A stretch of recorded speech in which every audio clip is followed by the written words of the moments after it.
Could you talk a little bit about an idea I've heard attributed to you called Operation Mindfuck? It sounds like a counter-propaganda technique similar to H.G. Wells' radio hoax. Operation Mindfuck is a form of guerrilla ontology. It's a group effort involving many people, and it is an attempt to galvanize the minds of many readers and television viewers and moviegoers to suddenly see the world in a new way. And membership in Operation Mindfuck is not secret. It's just once you understand what Operation Mindfuck is, if you are a writer or a director or otherwise involved in the entertainment, literature, theater game, you just automatically become a member if you're sympathetic to it, and Operation Mindfuck rolls merrily along. And since it is no centralized conspiracy, nobody can ever stop it because there's nobody giving the orders. It's the only purely anarchist movement in the arts today. And it's very easy to recognize the members. You'll find 23s popping up in their works. You'll find references to the oncoming Yin Revolution, the Aquarian conspiracy, space travel, and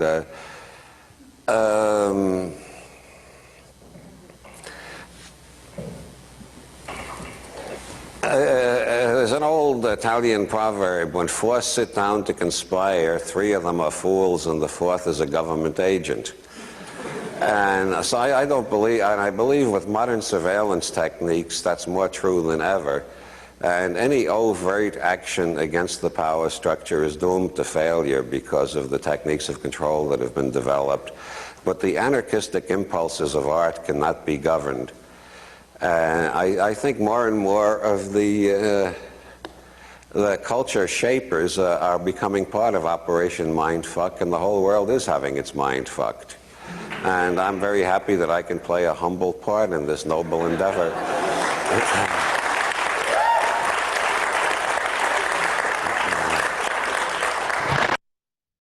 Next slide.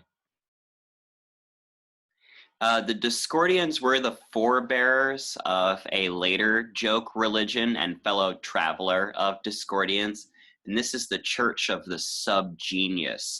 What the hell do you think you're doing? Dragging your butt through the day, selling body and soul to a bunch of bland normals? Acting stupid so they'll think you're one of them? Tired of getting all of the guilt, but none of the sex? There is a simple answer, dear friend. A glowing beacon of slack amidst the turmoil and darkness. It's J.R. Bob Dobbs, the living slack master, and his Church of the Subgenius. Bob brings a new destiny for the abnormal, for Bob comes to justify our sins, to unmask the conspiracy, and to get us back the slack they stole away. It's us versus them. Are you gonna fry in hell on earth alongside the pink boys, or will you pull the wool over your own eyes and accept Bob into your mind? Repent, quit your job, slack off, and praise Bob! Church of the Subgenius, eternal salvation, or triple your money back. Praise Bob. Subgenius members believe that those in the service of the conspiracy, that's the normals, seek to bar them from slack, a quality promoted by the church. Its teachings center on slack, which is always capitalized, which is never concisely defined, except in the claim that this character right here, J.R. Bob Dobbs, embodies the quality totally. Wikipedia has some surprisingly succinct comments on the Subgenius Church. They say that members seek to acquire slack and believe that it will allow them to be free and live a comfortable life without hard work or responsibility. And Subgenies claim that as an entitlement. Sex and the avoidance of work are taught as two key ways to gain slack. Some believe that slack is the ability to effortlessly achieve your goals. Others say that states that the church's description of slack is ineffable and that it recalls the way in the Tao. And others say that slack is actually a unique magical system. Here are a few lists of, here's a list of holidays, a few subgenius holidays. There's the Feast of Saint Cletu, Cremation Wednesday, the Feast of Saint Monty Python, the Display of Embarrassing Whimsuits Day, Drug Side Effects Day, the beginning of the homely month of Ramalanga Ding Dong, Whiny Victimization / Codependency Day, and so on. Now we're going to get a little bit more into trickster politics, active agents of the counterculture. This is Alan Moore. We're about to hear Alan Moore talk about satire, which is really a key idea here. In all of magic, there is an incredibly large linguistic component. The bardic tradition of magic would place a bard as being much higher and more fearsome than a magician. A magician might curse you. That might make your hens lay funny, or you might have a child born with a club foot. If a bard were to place not a curse upon you, but a satire, then that could destroy you. If it was a clever satire, it might not just destroy you in the eyes of your associates. It would destroy you in the eyes of your family. It would destroy you in your own eyes. And if it was a finely worded and clever satire that might survive and be remembered for decades, even centuries, then years after you were dead, people still might be reading it and laughing at you and your wretchedness and your absurdity. George W. Bush was the first president to regularly feel the pain of satire that new technologies like Photoshop could provide. This is one of the many hilarious images that have survived online. A leader in this visual culture war has been Adbusters. Culture jamming. This is what leads us to this idea of culture jamming right here. This is the central effort of all tricksters. The dominant paradigm or force is assaulted by any and all means available. Here are a few that you may have seen that are usually associated with Adbusters, that baby covered in advertisements being one. You really get the idea. It's to take advertisement and advertising ideas, turn them upside down, and show you what they're actually about. Now we're going to take a look at the artist and trickster Ron English. He just had a show actually around 2nd and 2nd Street in Manhattan. But here's a clip all the way from the Bush era. If you want to talk about freedom of expression, and you want to talk about free speech in America, then that's exactly what Ron English Billboard is all about.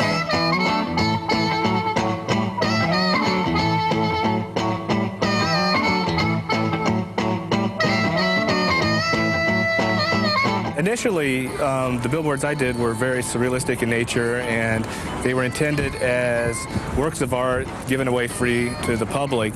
And later, as I became more political and more aware politically, it just seemed like such a great thing to start adding some politics into the billboards instead of just trying to present my art, but actually use that as a form to express some ideas. So I would just take like whatever tagline they would put on something and then make some image that would contradict their tagline, but kind of play into it. And usually like when there's like just a big kind of issue that's dominating the media, usually I make one billboard to comment on that.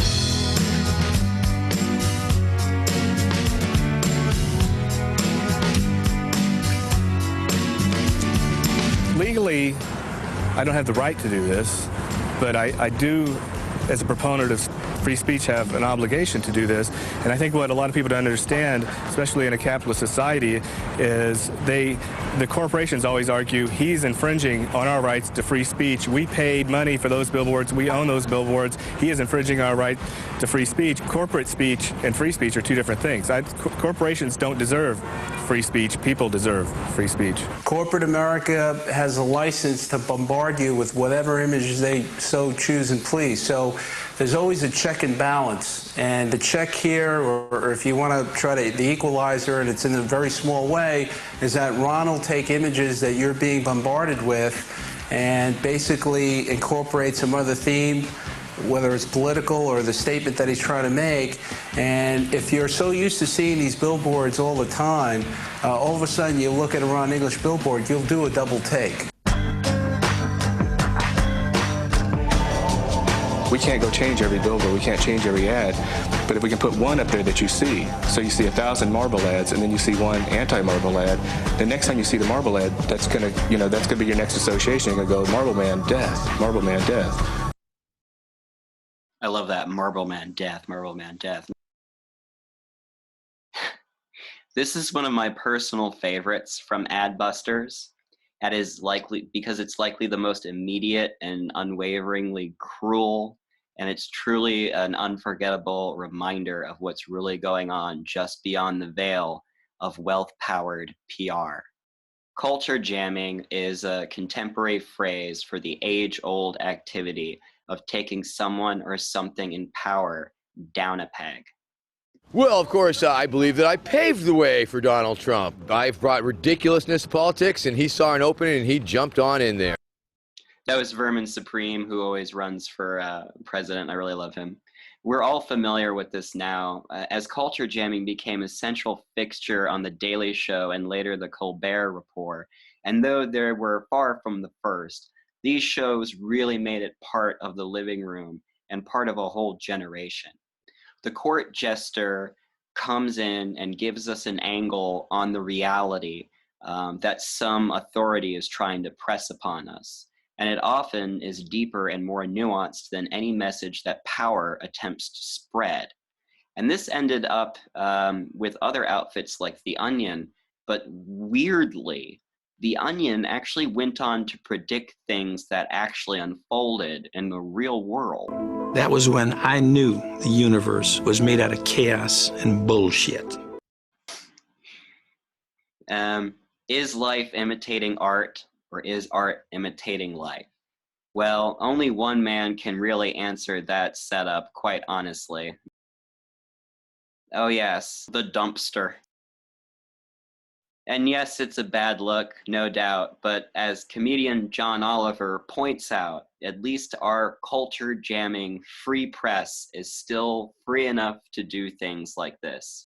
And our press is at least currently free enough that I can routinely do this.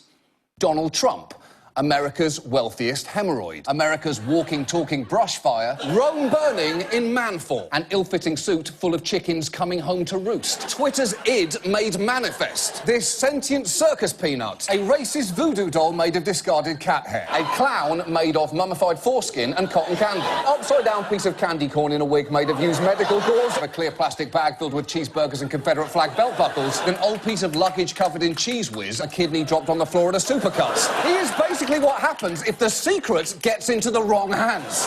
Yeah, I've talked a lot of shit. And to his credit...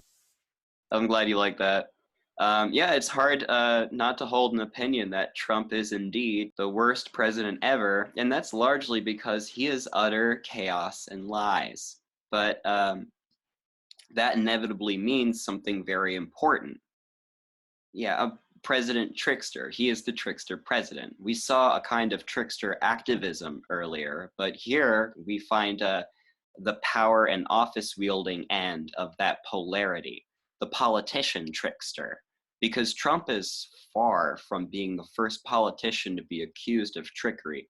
For example, in the late 20th century, we had such notable monikers as Tricky Dick and Slick Willie, but to his credit, no other president recalls the sense of a chaos so absolute that the trickster himself seems blind to it. There are almost no politics without trickery.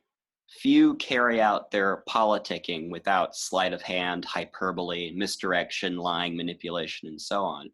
President George Herbert Walker Bush, seen here, is a well-known blood-drinking lizard cryptoid and former head of the Central Intelligence Agency. He may have well put it best when he said, "I don't remember where I was the day Kennedy was shot." But actually, I have no idea if that's true. I just read it on the internet. But based on the enormous track record of lives made by officialdom in the 20th century America alone, It should go without saying that many politicians are marked by their Janus-faced lying, bribery, subterfuge, and all kinds of pranks. However, none of them can hold a stick to this. Believe me, if it's off by 1/100%, it's like I end up getting Pinocchios, right?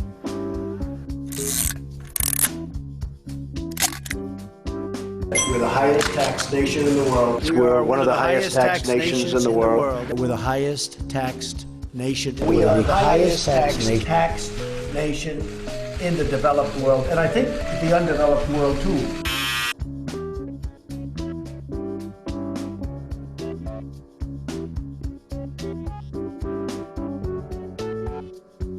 The Russia's a phony story. All you see is the Russia story, the Russia story. Russia is fake news. This Russia thing with Trump and Russia. You know, you can talk all you want about Russia.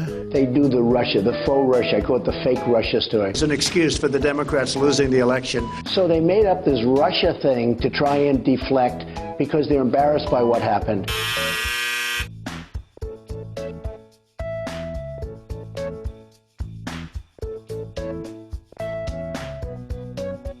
Obamacare is a disaster. Obamacare is a disaster. Obamacare is a disaster. You have to remember. Obamacare is a wreck. It's a mess. The disaster known as Obamacare. It's the worst anybody's ever seen. The Obamacare disaster. Disaster known as...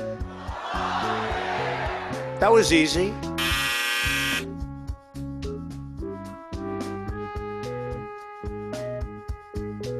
Hey, Jeremy, can we skip ahead? I can only take so much Donald Trump. I will tell. So as you know, Donald Trump is a big, fat, stupid liar, and none of you really need me to do a whole section on that. Last year, I heard Judith Butler speak at an event on the psychoanalytic approach to a post-Trump election. She pointed out that Trump doesn't really represent a conservative superego, as say Reagan or George Bush Sr. did. Instead, Trump is a conservative id, a chaos monster. He's everything that is normally repressed, now expressed on a global stage. I agree for the sake of the next conversation that Donald Trump uses the most colorful language of any president, at least in the modern era, and says some of the most questionable things. And that is where our next guest comes in. John McWhorter is a linguist. He has a PhD in the field. He teaches at Columbia, and he has written extensively, and he too is colorful when talking about Donald Trump and specifically how this president talks. That's why we talked about it with John McWhorter.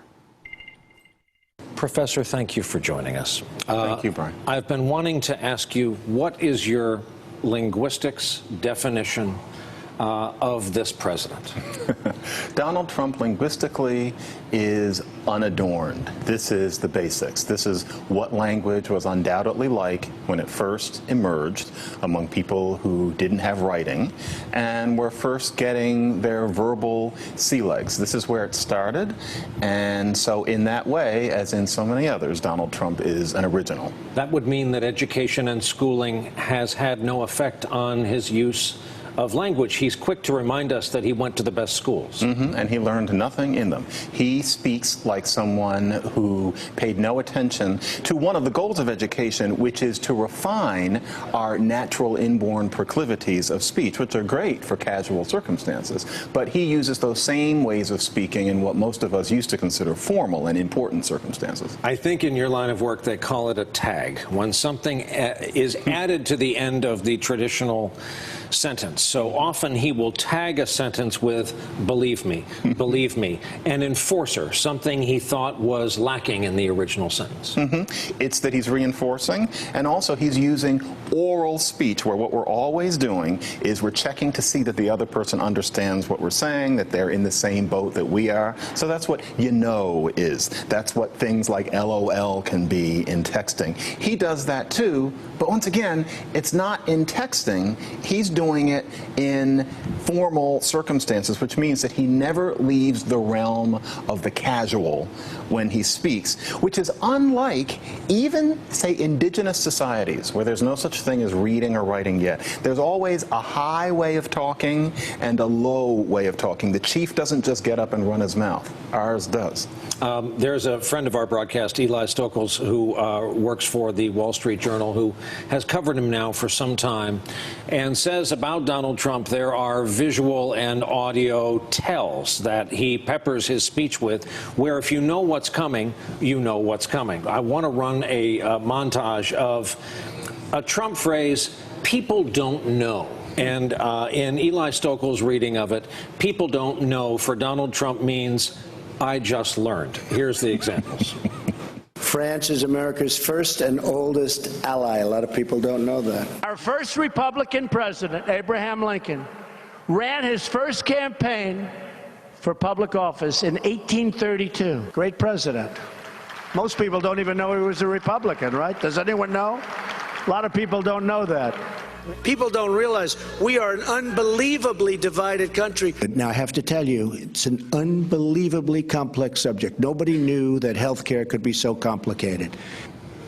So, you're laughing. Why? Well, that aspect of him, I can't say anything particularly linguistic about it. It's because he has this need to be the alpha male. That business of most people don't know this is coming from that same well. The idea is that he's always the one who's one step ahead. And in that, frankly, I don't find him linguistically challenged as much as just somebody who's rather oddly adolescent for somebody who's a senior citizen. What about his other favorites? Believe me, and more than ever before, or more than we've ever seen before? Well, some of that is because they're really only, I'm sorry to say it, but there are only so many thoughts. And so often he's speaking, and I think he runs out of new insights, and so he covers it with things like "believe me," or "it can't ever be that something is bad, it's very bad," or "very, very bad." Those are his equivalents of roughly or scratching his head. I think that often the content of what he's saying is much slimmer than the bulkage of the verbiage that he spews out. He's 71 years old. He is now president in an age of instantaneous real-time fact-checking. He is not used to his kind of ad-lib superlatives being fact-checked in real time. Do you think he's bumped up against that dynamic? Yeah, it's unfortunate because I don't think he's going to change in that way. He simply has no deodorant-wearing Sunday best way of speaking, and that includes that you have to have a more responsible sense of truth than when you're just BSing with your pals. When we speak casually all the time, we say things where maybe if we checked up on it, things might be different. He doesn't understand that if you're president of the United States, you can't just talk. It looks like you're just talking because you're moving your mouth and vibrating your vocal cords, but there's this other art that you're supposed to master. He wasn't interested in that sort of thing, say, in school. This is somebody who is numb to the artful. He has a rather narcotic joy in dismissal and belittlement rather than building and decorating. And so he's going to keep running up against that wall. He doesn't understand that when you're president, you have to think about things such as what we might call truth conditions in linguistics. Yeah, Trump is the master of chaos of our time, even linguistically. But the weird thing about it all is that it's like any good trickster, he actually talked his way into the job. Now, that's just something that I kind of recently absorbed, is that he talked his way into office, which is something a trickster would be able to do. It all seems like it's entirely out of control. But like a trickster, he appears to be running on the fact that since he is the greatest, there really is no way for him not to succeed. So at the sight of fake nudes leaves us to an inevitable freakout, one even weirder than The Simpsons predicting this current reality frame that we are now living in. I give you Earth. A lot of Earth is fake, or, well, human life at least. Our world is full of fakery. Now, what do I mean by that? Well, there is just less to hang our hats on than we normally assume. Let's just take a look at some headlines from the last just few years. The Washington Examiner here published an article in May 2017 They wrote medical journals influential in promoting or destroying new drugs should not be trusted because research once considered independent is now paid for by the pharmaceutical industry, according to the former editor of one of the nation's top journals. Yeah, it used to be that way, said the former New England Journal of Medicine editor, Dr. Angel. It might be Angel or Angel, I don't know how to say it. But she added, it began to change as the pharmaceutical industry became richer, more powerful, more influential, and began to take over the sponsorship of most clinical research. She went on to add, I would call up and say, okay, you've shown that your drug is pretty good, but there's not a single side effect. Any drug that does anything is going to have some kind of side effect. And I had people say, well, the sponsor won't let me. So in other words, they were holding back research. I became to be extremely distrustful of most of the research that was published. We did our very best. We often rejected things because it was clearly biased, but anything we rejected always ended up in another journal. Now, that was the former editor of the New England Journal of Medicine. That's the most prestigious medical journal in America. Similarly, this item published also in the New England Journal of Medicine by Charlotte Hong states in August 2005, the publisher Springer retracted 64 articles from 10 different subscription journals, quote, after editorial checks spotted fake email addresses and subsequent internal investigations uncovered fabricated peer review reports, according to a statement on their website. The retractions came only months after Biomed Central, an open access publisher also owned by Springer, retracted 43 articles for the same reason. Quote, it is officially becoming a trend, Alison McCook wrote. Major publisher retracting more than 100 studies from cancer journals over fake peer review. There are over 8,000 fake science journals worldwide. This is one of my favorites because this is true tricksterism right here. This is a prankster. A neuroscientist managed to publish papers on midi-chlorians. Midi-chlorians, of course, are the science fiction plot device from the Star Wars universe. The more midi-chlorians that you have, the stronger you are with the Force, right? Given this kind of infection of tricksterism, we find even in scientific peer review, it should be no surprise that this just came out. Fake news, this is so amazing. Falsehood flies and truth comes limping after it, Jonathan Swift wrote. It was hyperbole 3 centuries ago, but it is a factual description of social media, according to an ambitious and first-of-its-kind study published Thursday in Science, the journal. The massive news study analyzes every major contested news story in English across the span of Twitter's existence, some 126,000 stories tweeted by 3 million users over more than 10 years. And what it found was that the truth simply cannot compete with hoax and rumor. But by every common metric, falsehood consistently dominates the truth on Twitter. The study finds fake news and false rumors reach more people, penetrate deeper into the social network, and spread much faster than accurate stories. Quote, it seems to be pretty clear from our study that false information outperforms true information. This was said by a data scientist at MIT who's been studying fake news since 2013 and who led the study.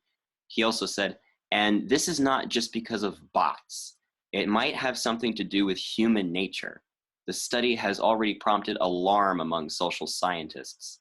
We must redesign our information ecosystem in the 20th century, write a group of 16 political scientists and legal scholars in an essay also published Thursday in Science.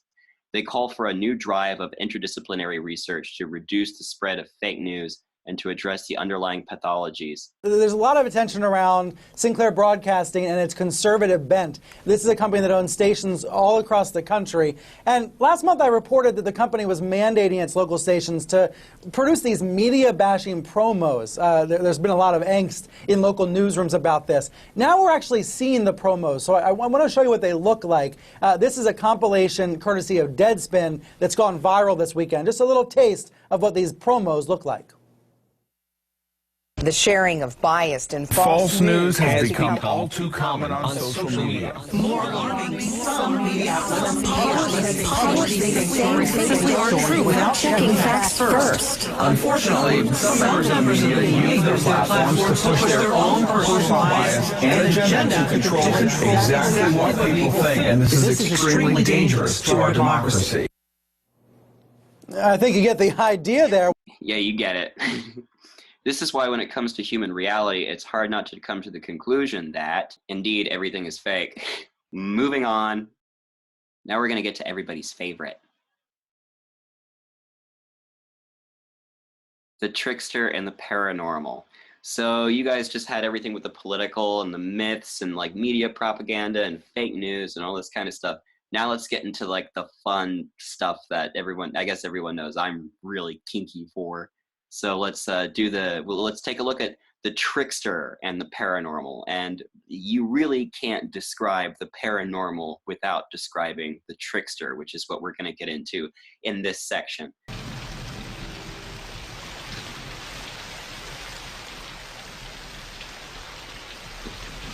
Hi, Georgie. Aren't you gonna say hello? Oh, come on, bucko. Don't you want a balloon? I'm not supposed to take stuff from strangers. My dad said so. Very wise of your dad, Georgie. Very wise indeed.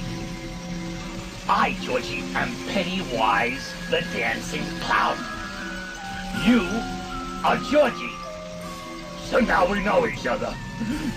Correct? I guess so. I gotta go. Go? Without this? My toes! Exactly. Go on, kiddo. Take it. Oh. You want it, don't you, Georgie? Oh, of course you do. And there's cotton candy and rides and all sorts of surprises down here. And balloons, too. All colors. Do they float? Oh, yes. They float, Georgie. They float.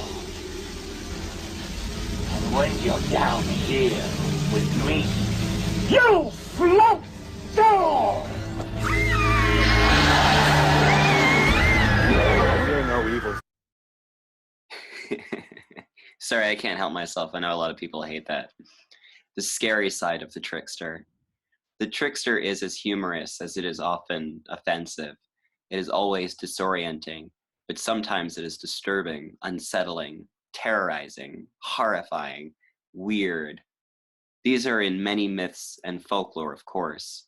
Boogeymen, monsters, witches, vampires, and aliens change shape, trick, hypnotize, influence, raise hell, and cite chaos are selfish, extreme, impassioned, and they don't care about you.